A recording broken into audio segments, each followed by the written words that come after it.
10 prinsip keuangan. Siapa yang berumur 40-an macam saya, ini bukan lagi waktu untuk anda rileks jika anda masih tiada tabungan, hutang masih banyak dan pendapatan masih lagi tahap kais sebulan makan sebulan. Anda wajib belajar ilmu keuangan secepat mungkin dan perbaiki keuangan dengan segera.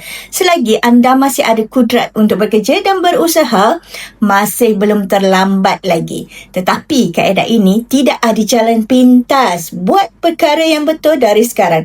Dalam tempoh 5 sehingga 10 tahun akan datang, keuangan anda insya-Allah akan berubah ke arah kebaikan.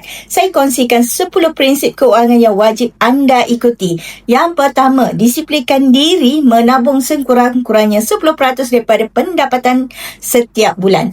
Yang kedua, simpan dahulu, belanja selebihnya. Jangan tunggu duit lebih baru mahu menabung. Nanti tak akan ada duit lebih sampai bila-bila.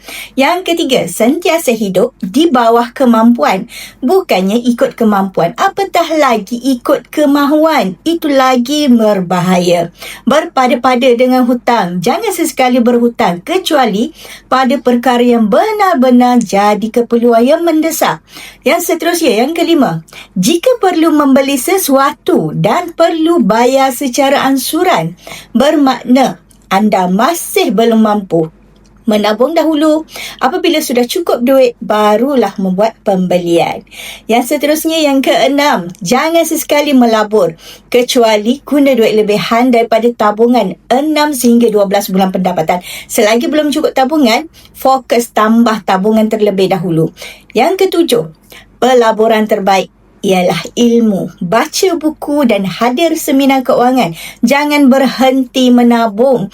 Jangan berhenti menambah ilmu tentang keuangan dan kekayaan.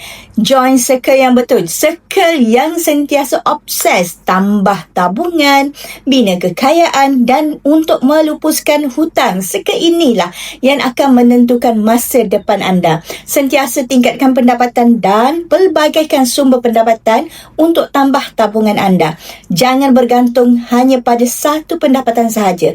Yang terakhir, setiap kali pendapatan bertambah, tambahlah tabungan. Jangan sesekali gunakan kenaikan pendapatan untuk menambah komitmen hutang. Semoga perkongsian saya memberi manfaat dan boleh follow saya untuk ilmu emas dan keuangan peribadi anda, insya-Allah.